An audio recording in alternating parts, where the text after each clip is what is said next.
पोरण आपण शिकलं पाहिजे. तुम्ही सांगा मला, 10वीला मार्क कोणाला जास्त आहेत? मुली. 12वीला मार्क मुली.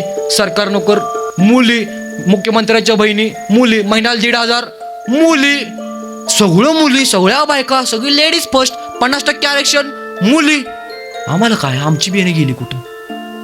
पट्ट्यानं जर आपण नाही शिकलो, काही दिवसांना अशी वेळ येणार आहे, तुमच्या उमळवाडच्या 4 महिला तयार होणार, 4 पुरी तयार होणार. चला आज आपण पोरगं बघायला जायचं आहे.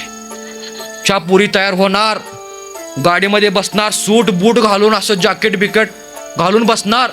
चला, त्या पुरी आपल्या घरापाशी येणार. आपला भाऊ घराच्या बाहेर रांगोळी काढत असणार, असा बघणार, हे बाबा आल्या वाटतं, ह्या कोण नवीन. ह्या पुरी येणार, आपल्या भावाला म्हणणार, काय रे कुठं आहे तुझा भाऊ? माझा भाऊही. हळू बोलायचं. काय रे म्हणा, हळू बोलायचं. माझा भाऊही आज स्वयंपाक करतो या. बरोबर. मुली आज जाऊन बसणार, आपल्या घरात येणार. आपला भाऊ आतनं, म्हणजे भावावर रांगोळी काढायला, म्हणजे आपण आता आज स्वयंपाक कर लावली.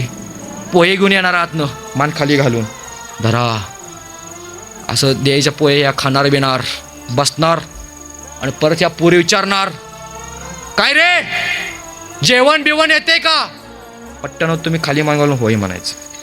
माझ्या तलावर नसणार का? पट्ट्यानं तुम्ही होय म्हणायचं. जर नाही म्हणला, आपली गाडी काय पुढे जात नाही. अशी वेळ येणार आहे. हे लय घाण दिसते, तुम्हाला दिसते तशा नाही त्या. हे अवतार भवानीचा अवतार आहे, साधा नाही अवतार.